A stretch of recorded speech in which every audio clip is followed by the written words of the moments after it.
नमस्कार, मैं पत्रकार हनुमान पुनिया और आप देख रहे हैं अपनी न्यूज। 80 लाख रुपए की देनदारी को लेकर जो है बैंक ने करीब 1 महीने पहले एक प्रॉपर्टी पर ताला लगा दिया था, लेकिन उसके बाद जो व्यक्ति जिसकी प्रॉपर्टी पर यह ताला लगाया गया था वह जनता सरकार मोर्चा के संगठन के संपर्क में आया और उसके बाद कागजी कार्रवाई करने के उपरांत 6 अक्टूबर को उसने अपनी प्रॉपर्टी का जो ताला जो है वो लगा रखा था, बैंक की तरफ से लगाया गया था, उसको तोड़ दिया गया और उसके बाद जो है बैंक ने एफआईआर दर्ज करवा दी। लेकिन 80 लाख रुपए की देनदारी और उसके बाद ताला तोड़ देना, यानी कि ड्यूटी मजिस्ट्रेट की मौजूदगी में ताला लगाया गया था, उसको एक आम आदमी जो है वो तोड़ देता है। तो उसके बाद जो धाराएं हैं वो एक धारणा बनी हुई है कि बहुत बड़ी धाराएं उस पर लग सकती है और उसका जो क्राइम है एक बड़ा समझा जाता है। लेकिन अब जो है ये कोई क्राइम बड़ा क्राइम नहीं है। हालांकि कुछ 4-5 धाराएं लगी, लेकिन उसके बावजूद जो है वो उसकी जो जमानत है वो पुलिस थाने के अंदर ही हो चुकी है। ऐसा अब जो है मेरे पीछे आप देख सकते हैं, पुलिस थाने के अंदर यहाँ पर ये जो जमानत हुई है और वो शख्स फिलहाल हमारे साथ हैं और जनता सरकार मोर्चा के जो पदाधिकारी हैं वो भी हमारे साथ हैं। उनसे बात करेंगे, पूछेंगे कि किस तरह से क्या कुछ एक्चुअल में ये मामला था और अब जो है आगे किस तरह से इनको किस शर्त पर इनको यहाँ पर ये छोड़ा गया है। हाँ जी, क्या नाम है और क्या मामला है? जी नमस्कार। सबसे पहले तो मैं आपके टीम को धन्यवाद करता हूं जी, हमारी आवाज़ को सरकार तक पहुंचा रहे हैं जी।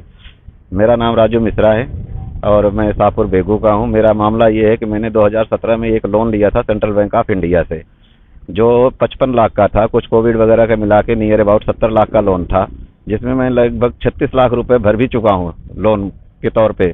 और उसके बाद बैंक ने जो मैंने भर दिया वो तो गया भट्टे खाते में। बैंक ने अब 89 लाख समथिंग रुपए बना रखा है, 89,17,000 रुपए, जिसके तहत उन्होंने मुझे बिल फुल डिफाल्टर घोषित कर दिया। और बिल फुल डिफाल्टर घोषित करने के बाद एक डीएम परमिशन नाम का एक फरला ला करके लगा के हमारी फैक्ट्री को कब्जा कर लिए थे, जिसकी मालकाना हक मेरी पत्नी के नाम पर है। और जब मैंने उसके विषय में जनता सरकार मोर्चा से के संपर्क में आकर के मैंने बात किया तो जनता सरकार मोर्चा ने हमें कुछ दस्तावेज मुहैया कराए और हमारे साथ संघर्ष में सम्मिलित होने के लिए उन्होंने आश्वासन दिया कि आपकी हर संभव सहायता की जाएगी, जिसके तहत मैंने आवेदन भी दिया बैंक में कि आप हमारे इन दस्तावेजों का आधार पर हमें जवाब दीजिए और अपने पैसे लीजिए।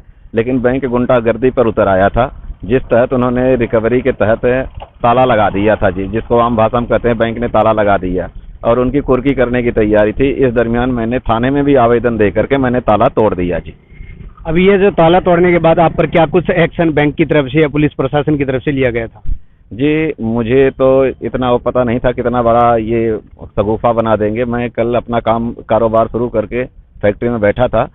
एसपी ऑफिस से कोई टीम गई थी, जो उन्होंने मौके पर मुआयना करते टाइम हमें ये बताया कि एसएचओ साहब आ रहे हैं। राजू मिश्रा कौन है? मैंने कहा जी मैं हेड कुर्सी पे बैठा हुआ था। वहाँ से पुलिस हमें लेके आई है पूछताछ के नाम पे। बाद में काफ़ी टाइम के बाद उन्होंने नॉर्मली धारा के तहत 4-5 धाराओं के ऊपर हमारे ऊपर मुकदमा दर्ज किया, जिसकी मुझे आज सुबह में थाने से ही बेल मिल गई जी। बात और आपको बताना चाहता हूँ कि जैसे बैंक हमें जब लोन देता है जी, जो लोन देता है वो न मुझे पैसे देता है और न मुझे कोई नोट देता है, जैसे कि धारक को देने की पर्ची चिट कुछ नहीं देता है। वो क्या करता है कि एक डिजिट ट्रांसफ़र करता है अकाउंट में, अकाउंट बनाएगा, अकाउंट खोल के एक डिजिट ट्रांसफ़र कर देता है। वो डिजिट का मतलब रुपए होते हैं उनकी भाषा में। और हम यही चीज़ बार बार बैंक से पूछते हैं कि जिस दिन आपके जेब में अगर मान लीजिए 500 रुपये था, हमने 50 रुपये आपसे उधारा मांग लिया, कर्जा ले लिया, तो आपकी जेब में 450 रुपये बचने चाहिए। बैंक का यहाँ पे उल्टा है जी, अगर उनसे हम लोन ले लेते हैं ना तो वो उनका प्लस हो जाता है। जैसे फॉर एग्जांपल आपकी जेब में 500 रुपये है, मैंने 50 मांगा, तो आपके पास 450 होना चाहिए, न कि 550। और बैंक के उसमें क्या होता है बैलेंस शीट में वो 550 रुपये बन जाएगा। सबसे बड़ा तो फ्रॉड यही होता है, जिसका मैंने आज तक मुझे इसका कोई उन्होंने कागज ही नहीं दिया। मैं मांग के बैंक से चक्कर लगा के भी थक गया हूँ। लिखित में आरटीआई का आवेदन भी किया कि सारी चीज़ें हमें दो, अभी तक वो भी नहीं दिया।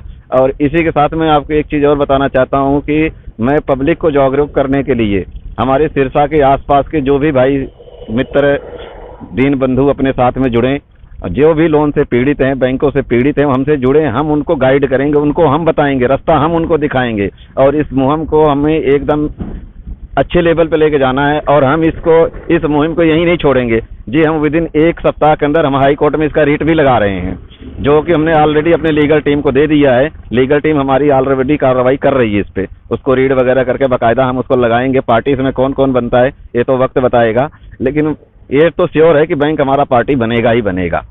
और अब मेरा नाम है जी राजू मिश्रा। जो भी भाई संपर्क करना चाहें हमसे 8053444499 पे हमसे संपर्क कर सकते हैं। अभी जनता सरकार मोर्चा के जो पदाधिकारी वो हमारे साथ हैं, उनसे हम बात करते हैं कि एक्चुअल में किस तरह से इन्होंने इनकी जो मदद की है, क्या कुछ इनके संगठन का उद्देश्य है। जी सर, क्या कुछ आपका कहना है, क्या नाम है और इस जो है राजू मिश्रा के केस में आपने क्या कुछ हेल्प की। सर मेरा नाम है राजेश कुमार, मेरा नंबर है 9812507002 हिसार जिला। ये बैंक जो हमारे साथ में फ्रॉड कर रहे हैं और हमारे पास में ऐसे लीगल दस्तावेज है जो कि इनके इतने पर्दे उखाड़ दिए, करीबन 200 ताले हरियाणा के अंदर टूट चुके हैं अभी तक। और एक ही कार्रवाई होती है, पुलिस वालों के अंदर कार्रवाई ये देते हैं भाई छोटी मोटी दिया, शांति भंग कर दी और कर दी, और ये नाम नहीं लेते हैं कि इन्होंने बैंक का कुछ भी नाम अंदर नहीं आने देते हैं भाई बैंक फ्रॉड कर रहा है। सिर्फ वो अपने आप है पुलिस के ऊपर।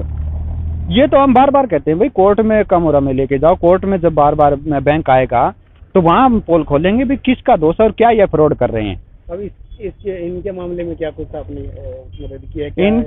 इनको फिर दस्तावेज मुहैया करवाए गए और इन्होंने आवेदन दिया। आवेदन देने के बाद में इन्होंने कोई कार्रवाई नहीं की, ना कोई लीगल जवाब दिया, तो इन्होंने अपना कब्जा वापिस अपने ले लिया और अपनी कार्रवाई स्टार्टिंग की, क्योंकि रोटी कपड़ा और मकान पे किसी का कब्जा नहीं होता। किस तरह के दस्तावेज से आपने इनकी मदद की है, क्या दस्तावेज है, थोड़ा विस्तार से बताएं। जो रुपया है उसका मानक होता है, उस मानक के तहत ही कोई चीज चलती है। रुपया क्या है, इस मानक को पढ़ने के लिए बैंकों का मायाजाल और भारतीय मुद्रा का इतिहास पढ़ना पड़ेगा सभी को। उसी के आधार पर सभी ये दस्तावेज बने हुए हैं और उसी के आधार पर ये कागज लगाए जाते हैं। और बैंक पैसा नहीं दे रहे, बैंक कर रहे हैं फ्रॉड। 2 रुपए से लेके 2000 तक के जितने नोट हैं वो सभी फ्रॉड है। आप बैंक के अंदर लेके 100 रुपए जाओ और उसको बोलो, या 2000 का नोट अभी बंद कर रहे हैं तो उनको बोलो भी ये 2000 रुपए आपकी जो कागज की चिट है ये पकड़ो, क्योंकि इसके ऊपर लिखा हुआ है मैं 2000 रुपए अदा करने का वचन देता हूँ। तो बैंक मैनेजर को जाके बोलो कि मुझे मेरा असली रुपया चाहिए, तो आपको सब समझ में आ जाएगा असली रुपया है क्या और बैंक कहाँ फ्रॉड कर रहे हैं। तो चलिए एक और जो सदस्य हैं जनता सरकार मोर्चा के वो भी हमारे साथ हैं, सज्जन लांबा, और उन पर भी एक केस हो गया था इसी तरह का। ताला जो है वो एक प्रॉपर्टी का तोड़ा गया था, उसमें उनका भी नाम आया था। क्या कुछ कहना है आज एक बार फिर जो सिरसा के अंदर ये कार्रवाई की गई है और इसमें किस तरह से आपको ये एक अचीवमेंट हासिल समझते हैं या फिर एक प्रताड़ना मानते हैं आज वाले केस में, क्या कहना है? सभी भाइयों को आपका मैं आभार व्यक्त करता हूं कि आप जनता की बेबाक आवाज़ उठा रहे हैं, आपकी टीम और आपको बहुत बहुत धन्यवाद। इसके अंदर क्या हुआ भाई साहब कि हमने बैंक आरबीआई के खिलाफ है वो आरटीआई लगाई। आरटीआई में हमें पता चला कि हमारा असली जो रुपया है वो 1 रुपया बराबर 777 मिलीग्राम हमें सोना मिलता है। और जो हमारे पुरखों ने यहाँ पर बैंकों के अंदर जितना भी सोना इकट्ठा किया था वो बैंकों के अंदर हमारा आज भी लिखित रूप से जमा है और वो हम हमारा धन वापस लेना चाहते हैं। भैया अपनी रसीद रखो और हमें हमारा असली रुपया चांदी का और जो सोने की सिक्के थे वो वापस करो। इसी कारण से हमें दस्तावेज लगे, जो दस्तावेज के आधार पर हम बैंकों के खिलाफ कार्रवाई करते हैं। अभी आज की ये कार्रवाई हुई है, क्या ये आगे भी जारी रहेगी या फिर इससे कुछ आपको इस तरह की प्रताड़ना हुई है कि आप ये जो आंदोलन है इसको यहीं रोक देंगे? क्या कुछ आगे की प्लानिंग आपकी? हमारी आगे तक की प्लानिंग है, हम यहीं नहीं रोकेंगे। ये कोई प्रताड़ना नहीं है, छोटी मोटी धाराएं लगा करके हमें 2-4 घंटे के लिए डिस्टर्ब किया जाता है, उसके बाद हम वापस अपने काम लग जाते हैं। और आने वाली 19 नवंबर को हमारी करनाल के अंदर बहुत बड़ी रैली कर रहे हैं इसी विषय में, नस्ल बताओ, फसल बताओ, जानवर बताओ, जंगल बताओ और जमीन बताओ के नाम पर।